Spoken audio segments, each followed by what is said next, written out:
हरे कृष्ण। आप सभी भक्तजनों का हार्दिक स्वागत, हार्दिक अभिनंदन। आज की श्रीमद् भगवद गीता यथारूप की कक्षा में मैं हूँ आपकी होस्ट, आपकी दोस्त, आपकी दासी। नाम है मेरा सर्वांग सुंदरी देवी दासी। कक्षा का शुभारंभ हम पहले जगत गुरु श्रील प्रभुपाद की आज की कोट के साथ करेंगे। जगत गुरु श्रील प्रभुपाद की जय। 22 नवंबर।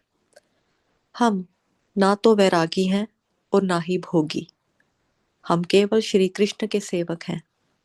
कृपया इस सिद्धांत का पालन करो और तुम कभी भी माया द्वारा प्रस्तुत भयकारी परिस्थिति से परेशान नहीं होगे। गर्ग मुनि को पत्र, 22 नवंबर 1968। जगत गुरु श्रील प्रभुपाद की जय। अभी हम श्रीमद् भगवद गीता यथारूप करेंगे। श्रीमद् भगवद गीता अध्याय 18, श्लोक संख्या 1। Shrimad Bhagavad Gita as it is, chapter number 18, verse number 1।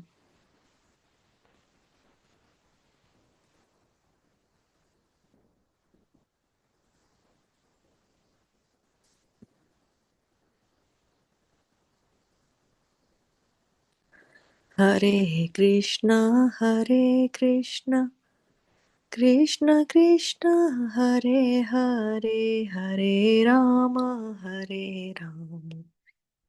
Ram Ram Hare Hare.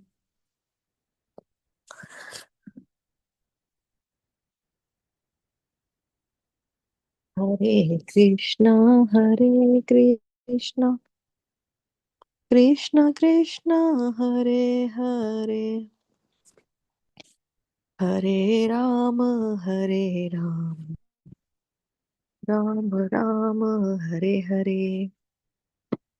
Hare Krishna. तो आज हम भगवत गीता के अंतिम पड़ाव जो है वो शुरू करने वाले हैं, यानी कि 18वां अध्याय, जिसमें कुल श्लोक संख्या जो है वो है 78,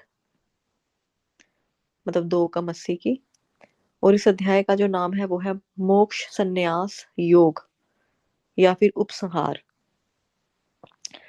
तो पूरी भगवत गीता में अलग अलग योग पद्धतियों के बारे में वर्णन किया गया है, और भक्ति योग जो है उसी को सबसे बेस्ट, सबसे ऊपर, सर्वोच्च बताया गया। इसी बात पर बल दिया गया।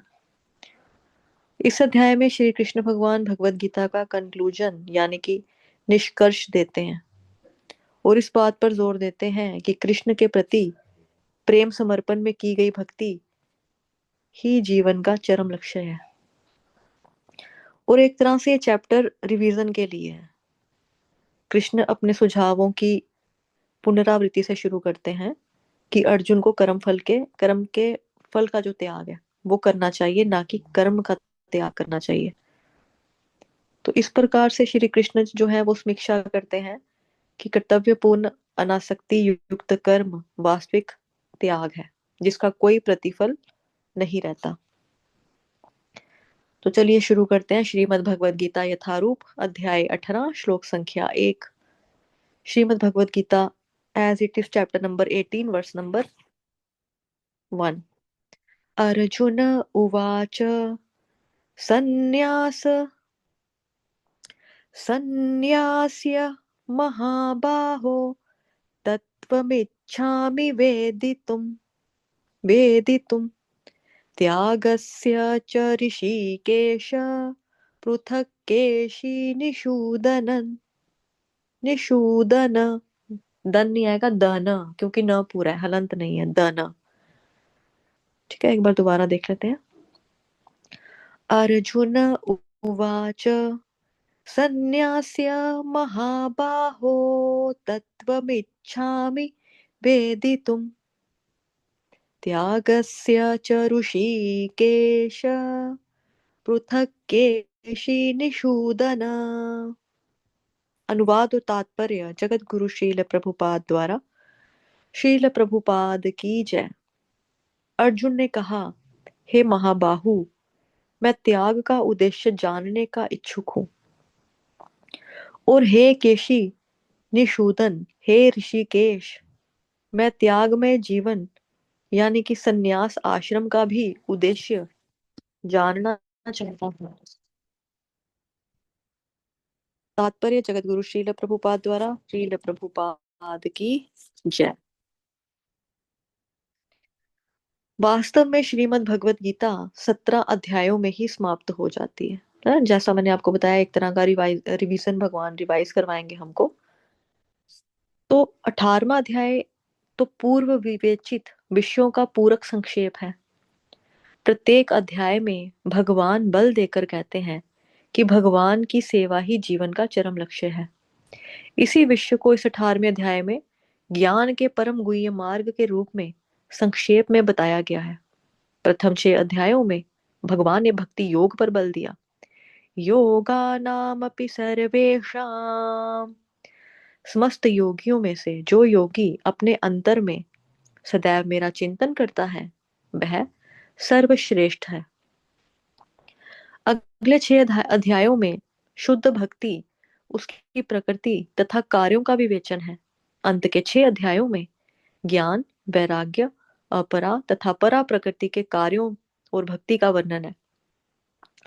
तो जैसा कि पहले भी चर्चा हुई थी कि भगवत गीता जो है, जैसा कि यहाँ पे भी बताया जा रहा है कि 3 चीजें उसमें मेन है ना, कर्म योग, ज्ञान योग और भक्ति योग। तो भक्ति योग को हमेशा बीच में रखा गया, सेंटर में रखा गया। और इसका तुलना जो है वो की जाती है आपकी जिसमें हम कीमती सामान रखते हैं, क्या बोलते हैं उसको इंग्लिश में, ट्रेजर बॉक्स मतलब, है ना, खजाना जिसमें रखते हैं, किसमें कीमती सामान रखते हैं। जैसे आप देखते हो कि हमारे पास हीरे की अंगूठी अगर है तो उसका एक ढक्कन ऊपर का होता है ना, एक ढक्कन ऊपर का होता है, एक ढक्कन नीचे का होता है, और सेंटर में अंगूठी होती है। उसी तरह से कोई भी कीमती वस्तु है उसको हमेशा सेंटर में रखा जाता है। जैसे मम्मी होती है, माँ, है ना, भक्ति योग, माँ जो है वो हमेशा सेंटर में रहती है। एक बच्चा राइट साइड पे होगा, एक लेफ्ट साइड पे होगा, माँ बीच में रहती है ना, एक साइड चुन्नू एक साइड मुन्नू होगा, माँ बीच में रहती है। तो उसी तरह से जो भक्ति योग है ये सेंटर में है। ब्रेड होती है ना, ब्रेड बटर हम लोग खाते हैं, तो ब्रेड के 2 पीस होते हैं, बीच में क्या लगा है, बीच में मक्खन या जो भी आपने लगाना है, मलाई, मक्खन, है ना, बटर, देसी घी, वो जो मेन चीज है वो बीच में होती है, सेंटर में होती है। तो उसी तरह से मेन चीज क्या है, भक्ति है, ये सेंटर में रखा गया। ठीक है। तो 6, 6, 12, 6, 18, कुल 18 अध्याय। उसमें से जो बीच वाले 6 अध्याय थे वो क्या था पूरा, देखो कि क्या लिखा है यहाँ पे। अपने अंतर में चिंतन करता श्रेष्ठ है। अगले 6 अध्यायों में शुद्ध भक्ति, उनकी उसकी प्रकृति तथा कार्यों का विवेचन, मतलब सेंटर में। फिर अंत के 6 अध्याय, जो एंड वाले 6 अध्याय हैं, उसमें ज्ञान, वैराग्य, अपरा तथा परा प्रकृति के कार्यों और भक्ति का वर्णन है। निष्कर्ष रूप में यह कहा गया है कि सारे कार्यों को परमेश्वर से युक्त होना चाहिए। ओम तत्सत, जो ओम तत्सत शब्दों से प्रकट होता है, और जो ये शब्द परम पुरुष विष्णु के सूचक हैं, भगवत गीता के 3 खंड से यही प्रकट होता है कि भक्ति ही एकमात्र जीवन का चरम लक्ष्य है। पूर्ववर्ती आचार्यों तथा ब्रह्म सूत्र या वेदांत सूत्र का उदाहरण देकर इसकी स्थापना की गई है। कुछ निर्विशेषवादी वेदांत सूत्र के ज्ञान पर अपना एकाधिकार बताते हैं, जनाते हैं, एकाधिकार जनाते हैं। ठीक है। लेकिन वास्तव में वेदांत सूत्र भक्ति को समझने के लिए है, क्योंकि ब्रह्म सूत्र के रचयिता यानी कि प्रणेता साक्षात भगवान श्री कृष्ण है, वे ही इसके ज्ञाता हैं। इसका वर्णन 15वें अध्याय में हुआ है ना, सर्वस्य चाहम हृदि सन्निविष्टो मत्तः स्मृतिर्ज्ञानमपोहनै च वेदैश्च सर्वैरहमेव वेद्यो वेदांत कृद्वेद विदेव चाहम, कि सब कुछ जो है भगवान ही इन सभी चीजों के ज्ञाता है। वेद है, अगर जैसे कई लोग कहते हैं भगवत गीता क्या यार, ये तो बाद में आई, भागवतम महापुराण क्या यार, ये तो बाद में आई, पहले क्या आया, पहले वेद आए, वेद। तो भगवान खुद कह रहे हैं सर्वस्य चाहम हृदि सन्निविष्टो मत्त स्मृति ज्ञानम अपोहने च, कि वेदों में जो ज्ञान है, वेदों का संकलन करता कौन है, मैं हूं, यानी भगवान कृष्ण है। वेदों में जो ज्ञान दिया गया है किसके बारे में दिया गया है, भगवान कृष्ण के बारे में दिया गया है। वेदों में अगर कोई चीज जानने के लायक या योग्य है तो वो कौन है, वो भगवान श्री कृष्ण है। ये भगवान खुद श्रीमद् भगवत गीता पुरुषोत्तम अध्याय 15 में अध्याय में बता रहे हैं ना। प्रत्येक शास्त्र, प्रभु जी थोड़ा सा नीचे करना, भगवत गीता की इसकी व्याख्या, ठीक है, यहाँ तक पढ़ लिया था। जिस प्रकार द्वितीय अध्याय में संपूर्ण विषय वस्तु की प्रस्तावना, एक मिनट, कहाँ गया प्रस्तावना, प्रभु हाईलाइट करना, हाँ, प्रस्तावना सार का वर्णन है, उसी प्रकार थोड़ा नीचे कर दो, यहाँ पे ना मेरी साइड से नाम नजर आ रहे हैं, डिवोटीज के नाम दिख रहे हैं, तो मैं मोबाइल पर हूँ ना, नीचे करो, नीचे, ऊपर नहीं, नीचे, मतलब हाँ, एक, बस बस बस बस बस बस बस। जिस प्रकार द्वितीय अध्याय में संपूर्ण विश्व वस्तु की प्रस्तावना सार का वर्णन है, उसी प्रकार 18वें अध्याय में सारे उपदेश का सारांश दिया गया है। इसमें त्याग यानी कि वैराग्य या त्रिगुणातीत दिव्य पथ की प्राप्ति को ही जीवन का लक्ष्य बताया गया है। अर्जुन भगवत गीता के दो विषयों का स्पष्ट अंतर जानने की इच्छा रखता है, और ये विषय हैं दो, त्याग और संन्यास। अतः वह इन दोनों शब्दों के अर्थ की जिज्ञासा कर रहा है। इस श्लोक में, बस बस पर तो थोड़ा नीचे रखो, नीचे, हाँ बस। इस श्लोक में परमेश्वर को संबोधित करने के लिए प्रयुक्त ऋषिकेश या केशी निषूदन, ये दो शब्द महत्वपूर्ण है। ऋषिकेश श्री कृष्ण है, समस्त इंद्रियों के स्वामी, जो हमें मानसिक शांति प्राप्त करने में सहायक बनते हैं। अर्जुन उनसे प्रार्थना करता है कि वे सभी बातों को इस तरह संक्षिप्त कर दे जिससे वह स्वभाव में स्थिर रहे। फिर भी उसके मन में कुछ संशय हैं, और ये संशय असुरों के समान होते हैं। अतः वह श्री कृष्ण को केशी निषूदन कहकर संबोधित करता है। केशी अत्यंत दुर्जय असुर था। दुर्जय का मतलब होता है जिसके ऊपर विजय पाना कठिन हो, जिससे लड़ाई करना मुश्किल हो, और लड़ाई के बाद उसको हराना जो है वो मुश्किल हो, उसको बोला जाता है दुर्जय असुर। आप आज भी अगर जाओगे ना परिक्रमा मार्ग वृंदावन धाम में, वहां पे केशी घाट करके जगह आती है। इसी घाट के ऊपर भगवान श्री कृष्ण ने केशी नामक असुर का वध किया था। ये घोड़े की तरह शक्ल लेकर आया था, घोड़ा बन, मतलब घोड़े के रूप में आया था। बताएंगे इसके बारे में, चलो वैसे, जिसका वध श्री कृष्ण भगवान ने किया था। अब अर्जुन चाहता है कि उसके संशय रूपी असुर का वध करें। ठीक है, इतना ही है प्रभु जी। प्रभु जी स्क्रीन जो है वो बंद कर दो, और सभी भक्तों से निवेदन है, स्क्रीन बंद कर दो प्रभु जी। सभी भक्तों से निवेदन है, अपना अपना कैमरा ऑन करके अपनी उपस्थिति जो है वो दर्ज करवाएं। प्रभु जी इसको गैलरी पे रख देना, मोबाइल का ऑप्शन होता है ना वहां पे, गैलरी का, गैलरी का, कि सभी की अटेंडेंस फिर होगी तो वो लग जाएगी, है ना, ऊपर आता है ऑप्शन गैलरी का। ठीक है, जिन भक्तों ने अभी तक अपना कैमरा ऑन नहीं किया उनसे निवेदन है, अपना अपना कैम ऑन कर लो, ताकि अटेंडेंस जो है वो आपकी आ जाएगी ना, इसलिए।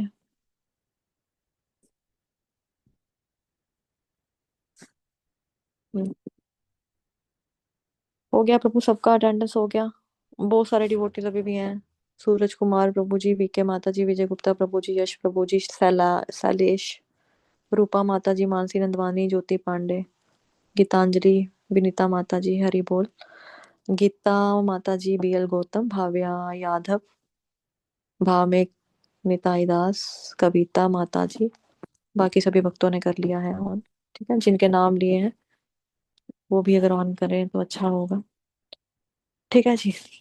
तो देखो, सबसे पहले तो अभी क्या है ये, कि अर्जुन यहाँ पर भगवान श्री कृष्ण को ना तीन नामों से संबोधित कर रहा है।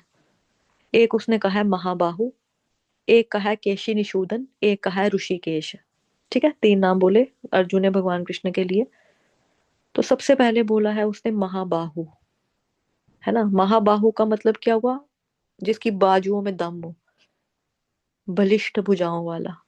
महाबाहु, बाहुबली फिल्म भी थी ना एक, तो उसमें भी बाहुबली का क्या मेन ट्रेलर जो था, कैसे शो होता था कि बाहुबली वास्तव में बाहुबली है, बिकॉज वो एक बहुत बड़ा शिवलिंग उठाकर अपने कंधे के ऊपर चलता है, तो बाहुबली। तो कृष्ण भगवान जो क्या है, उस बाहुबली के पास भी जो शक्ति आ रही है वो कहाँ से आ रही है? वो शक्ति उसके पास आ रही है तो कृष्ण की तरफ से आ रही ना। तो अगर कृष्ण के किसी भक्त में या कृष्ण के द्वारा बनाए गए इंसान के अंदर अगर इतनी ज्यादा शक्ति है, तो सोचो कृष्ण के अंदर कितनी शक्ति होगी। वो तो पूर्ण पुरुषोत्तम भगवान श्री कृष्ण है ना। तो उसी के लिए बोला जा रहा है यहाँ पे महाबाहु। महाबाहु का मतलब हुआ जिसकी बाजुओं में, जिसकी भुजाओं में बहुत दम हो। बलिष्ठ भुजाओं वाला। अभी आप देख सकते हैं कि जैसे कंस मामा था, तो कंस मामे को कैसे मारा भगवान ने, एक मुक्का मारा तो वो मर गया। इसके अलावा बहुत सारी चीजें हैं, मतलब बहुत सारे असुरों का वध किया भगवान श्री कृष्ण ने। किसी किसी को तो मतलब हाथ उठाने की भी जरूरत नहीं पड़ती थी, है ना। यूं तो भगवान जी का जो शरीर है वो बताया जाता है हस्त कमल, चरण कमल, कोमल, कमल नयन। हर चीज की तुलना भगवान श्री कृष्ण की कमल के फूल से की जाती है।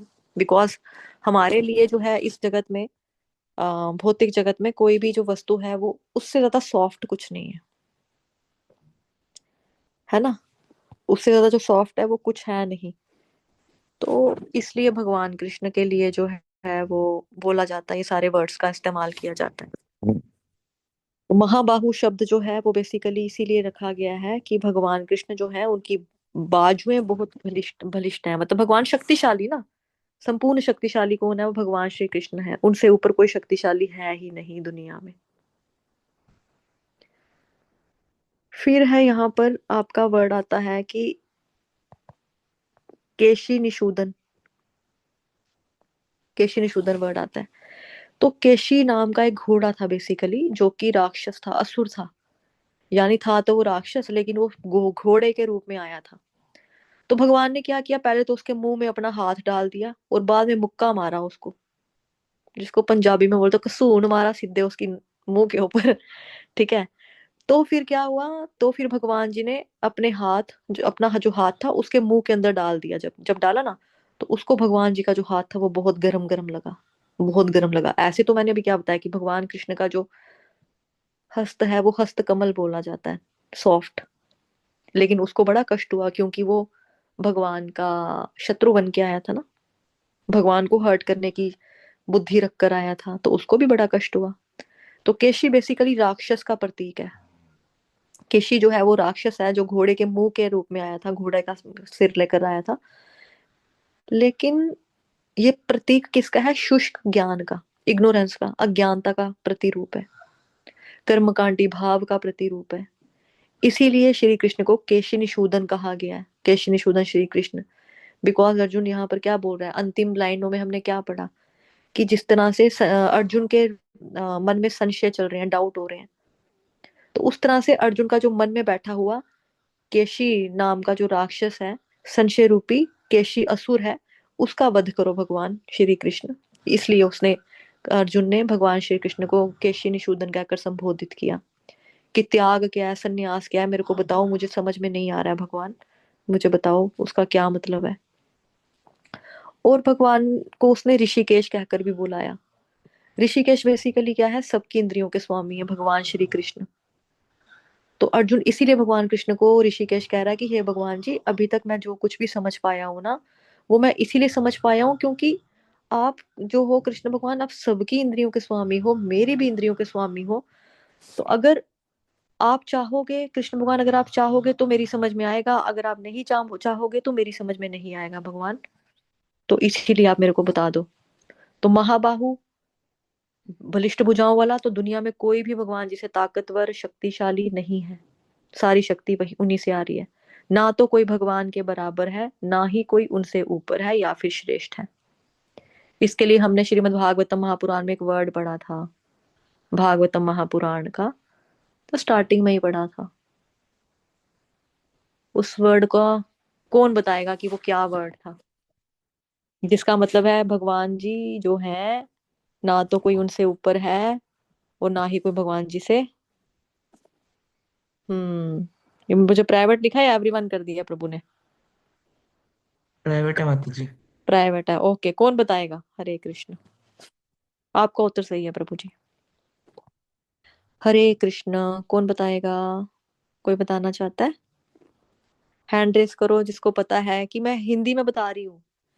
ये वर्ड हमने भागवतम महापुराण में पढ़ा था, आप लोगों को क्विज भी डाला था, आप लोगों ने इसका उत्तर भी दिया था। उसका मतलब होता है कि कोई भी भगवान कृष्ण के ना तो बराबर है, ना तो कोई उनके तुल्य है। श्रीमद् भागवतम महापुराण में एग्जैक्ट यही लाइन लिखी थी, पंक्ति लिखी है, ना तो कोई भगवान कृष्ण के तुल्य है, ना ही कोई उनसे सर्वश्रेष्ठ ऊपर है। कौन बताएगा। हरे कृष्ण कृष्ण कृष्ण हरे हरे, हरे राम राम राम हरे हरे। कोई नहीं जानता इसका उत्तर क्या है। हरे कृष्ण। प्रभु जी आप अपने आप को अनम्यूट करके बता दो, आपने लिखा हुआ है, अनम्यूट करके बता दो सभी भक्तों को। जय माता जी। माता जी अस्मौर्ध्वम। असमौर्धवम, मौर्धवम, दो मात्राएं ना उस पे, असमौर्धवम। ठीक है, तो असमौर्धवम शब्द का मतलब ये होता है ना तो भगवान के तुल्य है कोई, ना ही कोई उनसे ऊपर है। ठीक है, ये मतलब होता है इस वर्ड का, असमौर्धवम। तो ये कृष्ण भगवान जी को कहकर जो है वो अर्जुन जो है भगवान कृष्ण का नाम ले रहा है कि ना तो कोई आपसे बराबर है, महाबाहु हो आप, आपसे ऊपर कोई नहीं है। आप केशी निशूदन हो, जिस तरह से आपने केशी नामक राक्षस का वध कर दिया था, उस तरह से मेरे भी संशय का वध कर दो, क्योंकि मुझे डाउट आ रहा है कि सन्यास क्या है, त्याग क्या है, क्या ये अलग है, क्या ये एक ही है। अगर एक ही है तो एक तरह से समझाओ, दो है तो अलग अलग तरीके से बताओ। तो क्या है भगवान, ये मेरे को बताओ, मुझे बताओ। ठीक है, और तीसरा नाम क्या बताया, ऋषिकेश, की आप सभी की इंद्रियों के स्वामी हो। और अर्जुन जो है बेसिकली भगवान जी को यहाँ पे श्लोक में क्या पूछ रहा है कि भगवान को कि मैं त्याग और सन्यास दोनों को अलग अलग जानने का इच्छुक हूँ। अगर बिकॉज अगर ये दोनों अलग अलग हैं तो आप दोनों को अलग अलग से समझाओ, और अगर ये दोनों एक ही हैं तो एक ही तौर पर मुझे इन दोनों बातों को बताओ, मतलब क्या है ये। तो भगवान पहले शास्त्रों के आधार पर, जो ऋषि मुनि की बात है उस आधार पर कहेंगे, और फिर भगवान अपना निष्कर्ष देंगे कि भाई ये मेरा मत है।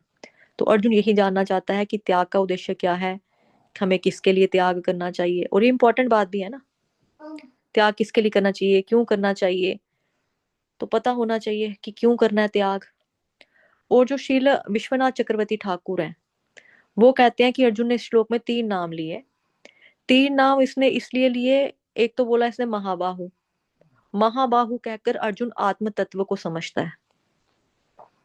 ऋषिकेश से वो भगवत तत्व को समझता है, और केशी निशूदन से वो भक्ति के तत्व को समझता है। ठीक है, तो और भगवान जी ने ये भी दिया भाई, वेदों का लक्ष्य क्या है, वो कृष्ण को जानना ही है, और कोई इसके अलावा अन्य कोई चीज नहीं है। सर्वस्य चाहम हृदि सन्निविष्टो मत्त स्मृतिर ज्ञानम अपोह नहीं च। गा के सुनाते हैं, सर्वस्य चाहम हृदि सन्निविष्टो मत्त स्मृतिर ज्ञानम अपोह नहीं च। वेदैश्च सर्वैरहमेव वेद्यो वेदांत कृद्वेद विदेव चाहम। कि वेदों को जानने का एकमात्र लक्ष्य भगवान श्री कृष्ण है। वेदों का संकलन करता भगवान श्री कृष्ण है। वेदों में अगर कोई ज्ञान दिया है, कोई बात जानने के योग्य लायक है, तो वो कौन है, वो भगवान कृष्ण है। उनके अलावा कोई भी नहीं है। ठीक है, उनके अलावा कुछ भी नहीं है, कोई भी नहीं है। तो इसी के साथ आज का जो कक्षा है उसको हम विराम देंगे, अपनी वाणी को मैं विराम दूंगी। आप सभी भक्तों को बहुत बहुत थैंक यू कि आप जुड़े श्रवण के लिए। कल आपसे पुनः भेंट होगी। वाञ्छाकल्पतरुभ्यश्च कृपा सिन्धुभैव च पतितानां पावनेभ्यो वैष्णवेभ्यो नमो नमः। अनंत कोटि वैष्णव वृंद की जय। जगत गुरु शील प्रभुपाद की जय। श्री कृष्ण चंद्र भगवान की जय। ग्रंथराज श्रीमद् भागवतम महापुराण की जय। श्रीमद् भगवद गीता यथारूप की जय। आज के आनंद की जय। आप सभी भक्तजनों की जय। हरे कृष्ण। धन्यवाद।